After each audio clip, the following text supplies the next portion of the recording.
Assalamualaikum warahmatullahi wabarakatuh. Perkenalkan, nama saya Humam Nasfafazi dengan NIM 2305090020.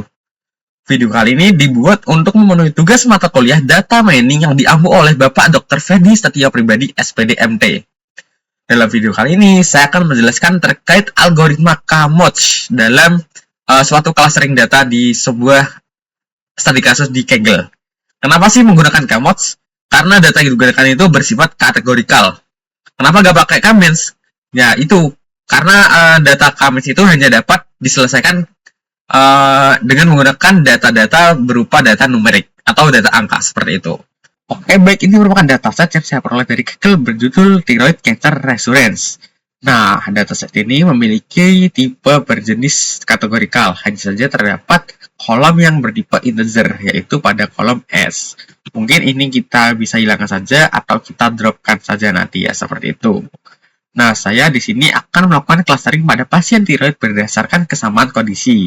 Bukan untuk memprediksi penyakit secara langsung, tetapi untuk menemukan pola tersembunyi yang bisa berguna pada analisis medis. Nah, mungkin saya menganalisis ini untuk lebih berguna pada dunia kesehatan ya, seperti itu. Nah, di sini saya sudah mengimpor berbagai library dari mulai Pandas, NumPy, Random, dan juga Matplotlib. Kita jalankan. Oke, sudah. Selanjutnya kita akan menentukan jumlah clusternya. Nah, untuk saat ini saya akan menentukan cluster sejumlah 3 atau 3 kelompok pasien tiroid seperti itu. Oke, sudah kita jalankan. Kemudian kita akan menginisiasi sebuah sentroidnya. Nah, kenapa sih kita inisiasi? Nah, sentroid ini itu berguna untuk menentukan sebuah titik di mana sentroidnya itu dipilih secara acak dari dalam suatu data tersebut. Nah, kalau di KMODS itu kan menggunakan sebuah rata-rata ya. Nah, karena kita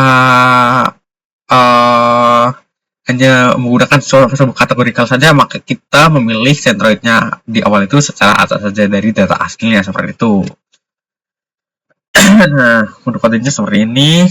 Mungkin nanti bisa saya cepatkan untuk menghemat waktu.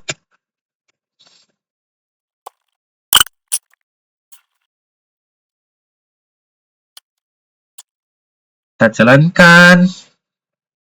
Loh, apa ini yang salah?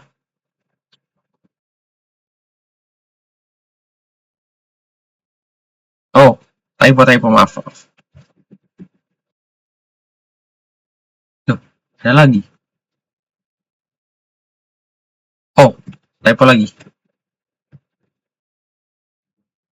Ya, seperti ini. Oke, kita jalankan seperti ini. Oke, selanjutnya itu kita masuk pada langkah selanjutnya, di mana kita akan menentukan jarak di gimana? Kita akan menginisiasi fungsi dissimilarity namanya, di mana kita akan menemukan sebuah jarak antar data dengan sentroid yang sudah kita buat sebelumnya. Nah, yaitu ada berapa banyak kolom yang berbeda antara keduanya. Itu adalah fungsi dari dissimilarity. Nah, kalau di KMODS itu kan terdapat fungsi yang bernama Euclidean, di mana kita akan menghitung berbagai rata-ratanya, sehingga dapat kita hitung jaraknya dari rumus Euclidean tersebut. Tetapi kalau di KMODS ini kita menggunakan fungsi dissimilarity.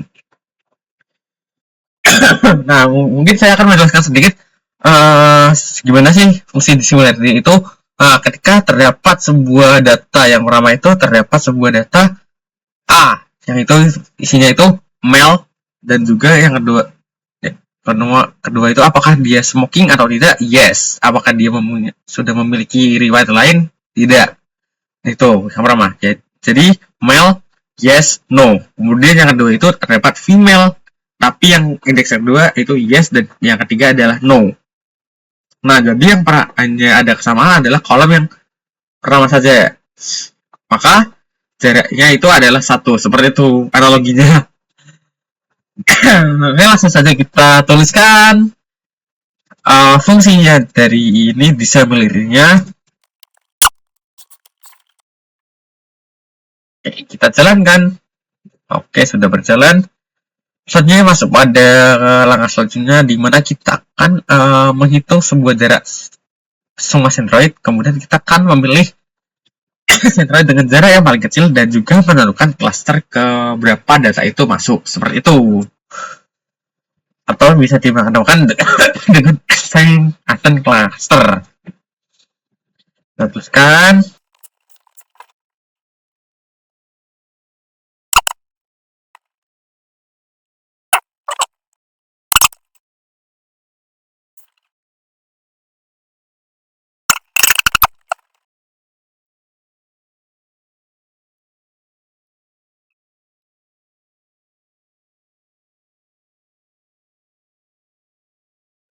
Oke, kita jalankan kembali.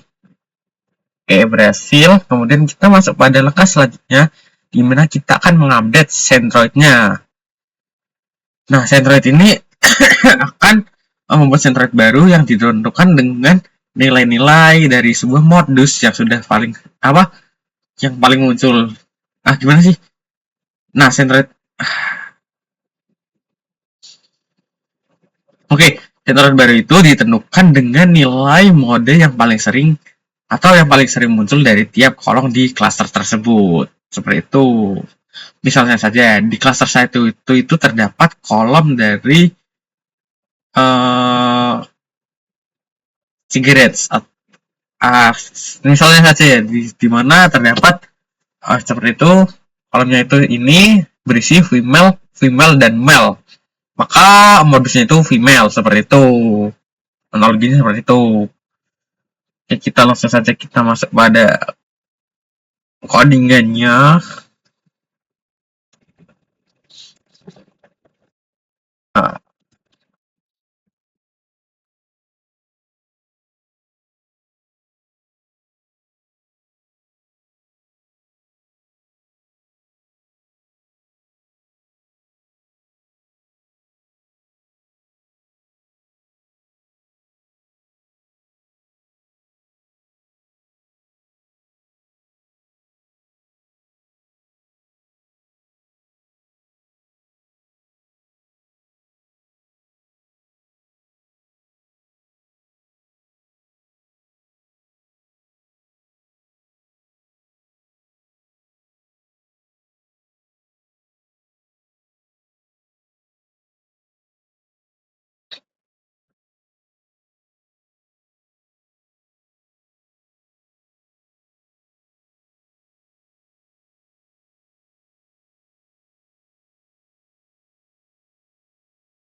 oke, sudah kita jalankan. Kemudian kita lakukan fungsi iterasi. Kita akan menemukan sebuah iterasi yang sudah paling bagus atau sudah tidak ada perubahan yang signifikan. Maka kalau tidak ada perubahan yang signifikan, sudah tidak ada iterasi lagi. Maka datanya itu sudah kita clustering. Seperti itu. Nah, untuk kodenya itu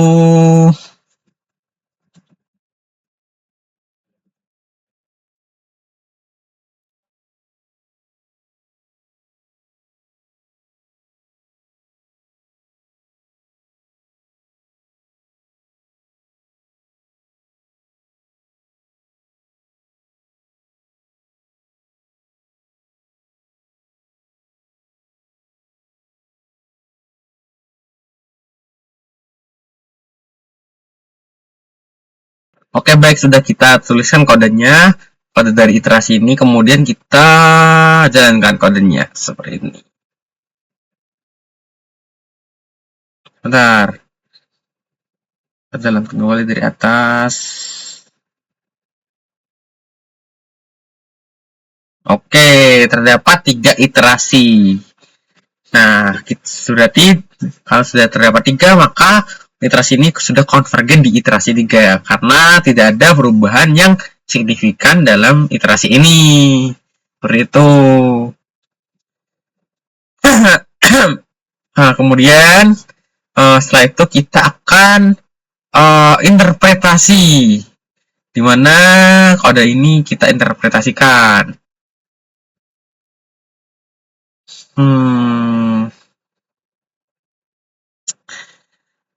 Interpretasikan terlebih dahulu terkait tampilan grafiknya. Mungkin saya akan menggunakan grafik grafik batang.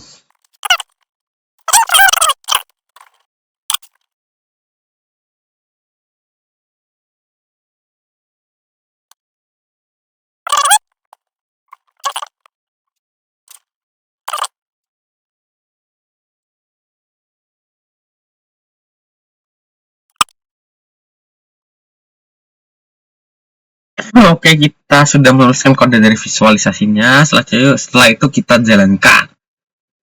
Oke, maka akan menghasilkan suatu diagram tabel seperti ini. Mungkin yang biru ini adalah cluster 1, dan yang kedua ini adalah cluster 2, dan yang ini adalah cluster 3, seperti itu.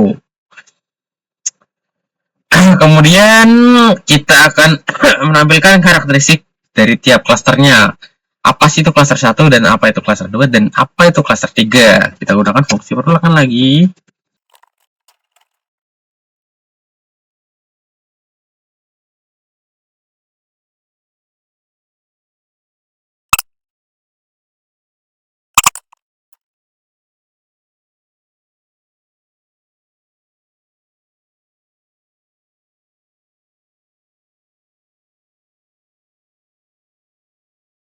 Oke, sudah kita lihat ya.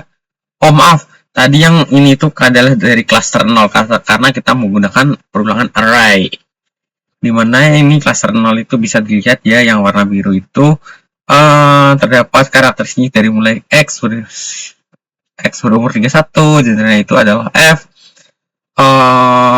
Apakah dia merokok? Tidak. Apakah dia smoking? Tidak. Dan lain-lain. Kemudian dari cluster 1 itu juga bisa didapatkan seperti ini klasifikasinya, dan juga di cluster kedua seperti itu. Nah, di sini adalah cluster tata cara penggunaan clustering menggunakan KMods karena menggunakan clustering dengan data kategorikal seperti itu. Nah, kenapa sih kita tidak menggunakan suatu diagram scatter plot? Karena data ini itu tidak memiliki sumbu simetrik. Kok sumbu simetrik? Sumbu numerik. Karena datanya itu bersifat kategorikal, yang hanya berisi label atau kategori saja. Nah, berbeda dengan comments yang bisa divisualisasi dengan menggunakan scatter plot, karena terdapat koordinat numerik, yaitu berupa X dan Y. Seperti itu.